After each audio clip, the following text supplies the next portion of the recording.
Afraid of the dark, Exile? You should be. G'day, ZiggyD here. Grab your best monster-proof blankets and nightlights because for the next Path of Exile expansion, things are getting spooky. No light could lift this dark veil. Until now.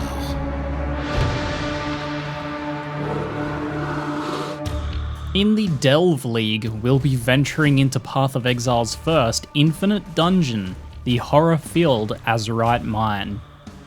Once exploited for its rich deposits of azurite crystals, the mine has long since been abandoned. A hungering darkness flooded the mines that conventional light sources could not pierce. This darkness drains the life from its victims, claiming the original miners and any who dare enter it since. Precious azurite and the ancient treasures in the depths all lay undisturbed and unclaimed. Until now. An inventor called Niko the Mad has created lights that can provide some small reprieve from the deadly darkness of the mine. His Voltaxic-powered crawler allows us to delve deep into the mine to explore levels and reach long-lost depths. In order to operate his contraption, you'll need to find sources of Voltaxic sulfite out in the world for Niko to mine. The more you help him gather, the deeper you can delve, and the greater the rewards and challenges you will face. While in the mine, stray not from the limited light because the darkness will claim you quickly with a stacking damage over time effect. Seconds outside of the light are enough to claim your life. Lurking in the dark are also monsters who thrive in its oppression, and they will seek to extinguish you. Fend them off while following the crawler as it moves to its next checkpoint.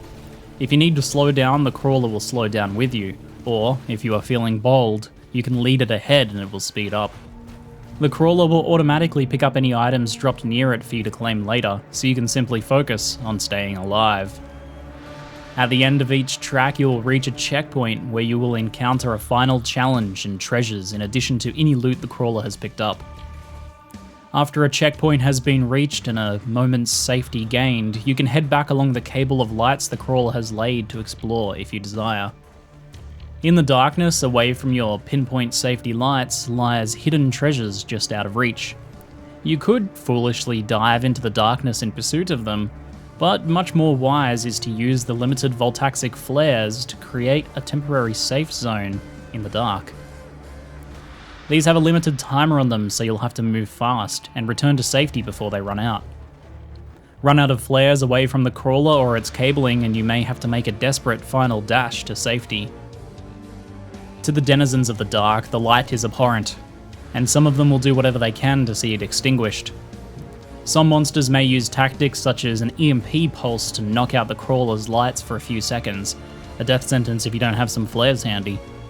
And if you die, or are forced to portal to safety, that delve will be over, and you'll need to restart from the last checkpoint. I have also heard that there are many secrets in the depths of the Azurite Mines. There is a large selection of different biomes to uncover, each with their own challenges and rewards. The mines run deep and you may uncover ancient crypts, petrified forests, caves of lava and ice, and perhaps even the lairs of creatures that once invaded the surface of Reiquary. New monsters and bosses lurk in the depths, and perhaps other secrets that players may be able to uncover if they delve deep enough. During your delves, you'll be able to collect and bring the precious Azurite back to Niko. Niko can use this to upgrade the crawler with greater power to combat the dark and with the ability to store more Voltaxic sulfite for extended delves. You can also purchase and upgrade more flares or dynamite. The dynamite will allow you to break into sealed off areas. You'll need all the advantages you can get if you want to make it deeper and deeper in the mines. As I mentioned at the beginning, Delve's Azurite Mine is Path of Exile's first infinite dungeon. You can explore infinitely left and right as well as down. As you descend, the difficulty and reward of monsters increases to levels beyond that, even exceeding the highest tier maps found in the Atlas of Worlds. The mine even comes with a new leaderboard that will track the most successful players, those who have managed to delve the deepest. In my chat to Chris Wilson, lead designer of Grinding Gear Games, he mentioned how beyond the initial race to level 100 at the start of a new league, there was limited competitive PvE for players to engage in. Chris also mentioned that Challenge League longevity was a big focus here.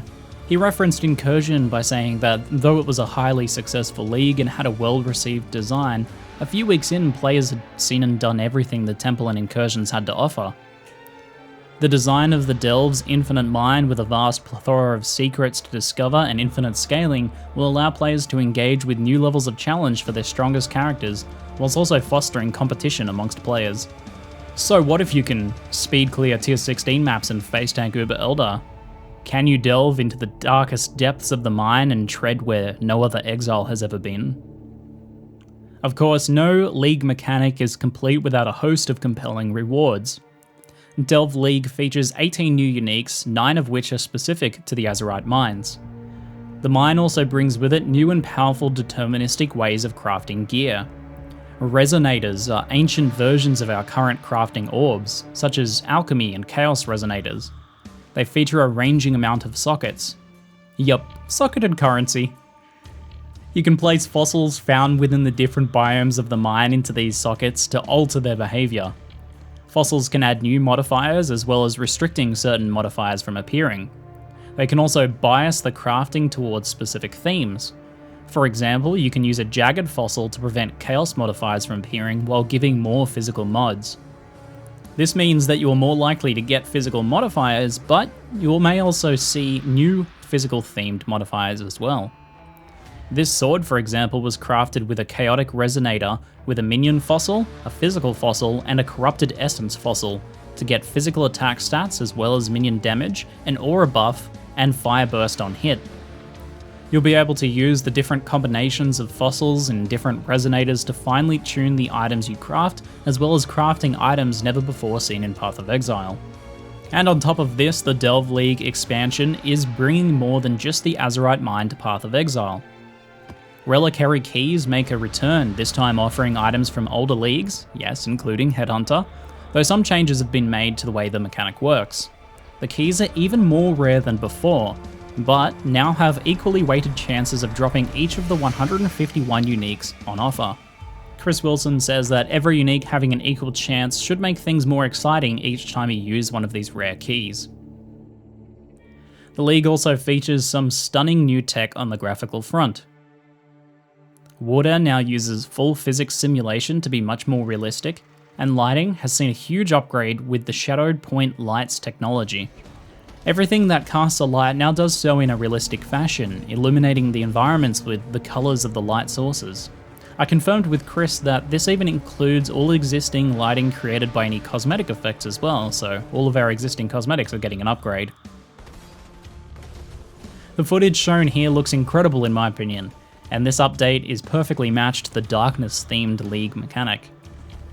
Chris stated that this will be optional and will only have a marginal impact on frame rates for most setups, and that it's a static impact as well, which is important. That is, it won't get worse the more lighting effects there are.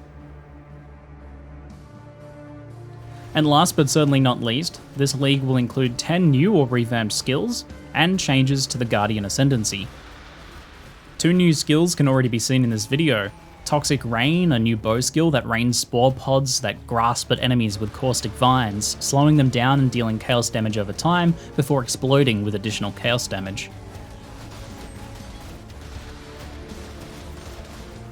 The Smite skill, on the other hand, performs a melee attack that strikes nearby enemies with a bolt of lightning, while providing a lightning-themed buff for the player and their allies. This combines with new support from the Guardian and Templar passive trees for exiles that want to do battle alongside their minions.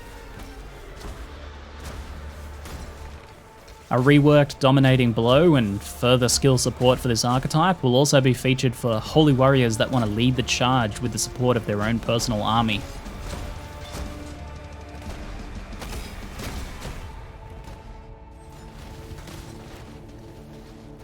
The Delve expansion is certainly aiming big in terms of longevity and content, with plenty of support for new playstyles to boot. Over the coming weeks, I'll showcase more details of what the expansion has to offer, so keep an eye on this space. That's it for now, I'm ZiggyD, and thanks for watching.